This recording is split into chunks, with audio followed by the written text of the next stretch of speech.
জাহিদ মালেক আমার ভাইরা, আমার একটাই শালী, তার হাজব্যান্ড। মানুষের আত্মীয়তা তো মানুষ অস্বীকার করতে পারে না। তবে ও যতদিন মন্ত্রী ছিল, একটা দিনের জন্য আমি ওর মন্ত্রণালয়ে কোনো জায়গায় যাইনি, এবং আমাদের কোম্পানি স্বাস্থ্য মন্ত্রণালয়ের 1 পয়সার কোনো কাজও করে নাই।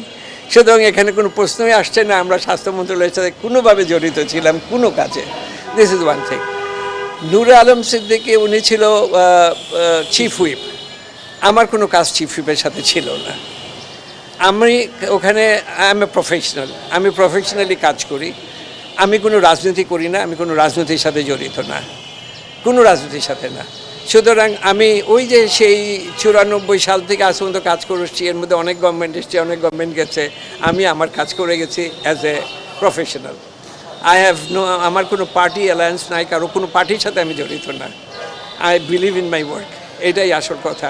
আর নূর আলম সিদ্দিকীর সাথে আমার ব্যক্তিগত কোনো পরিচয় নাই, তার সাথে আমার কোনোভাবে কোনোদিন কথাও হয় নাই, আর লেনদেনে তো প্রশ্নই ওঠে না। তাহলে দায়টা কার? সবশেষ বলে দেবেন এক লাইন, এই পুরা সংকটের দায়টা কার?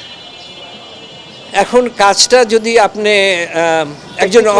একজন অনভিজ্ঞ লোকের কাছে গাড়ি চালাতে দেন, স্টিয়ারিংটা দিয়ে দেন, আর সে যদি অ্যাক্সিডেন্ট করে, ওখানে কোনো আশ্চর্য হওয়ার কিছু নাই।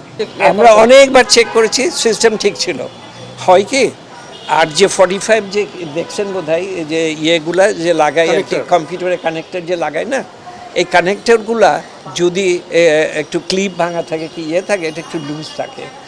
আপনি দেখছেন যখন সংসার শুরু হলো, অনেক টেবিল চাপড়ানো হয়েছে না, ওখানে তো মানে ইয়ে করে, টেবিল চাপড়ায় ইয়ে করে, ওই বাদে জানায়। ওই যখন টেবিল চাপড়াইছে, তখন ওই কানেক্টর লুজ হয়ে গেছে। এই লুজ হওয়ার থেকেই এই প্রবলেমটা ইয়ে হয়েছে।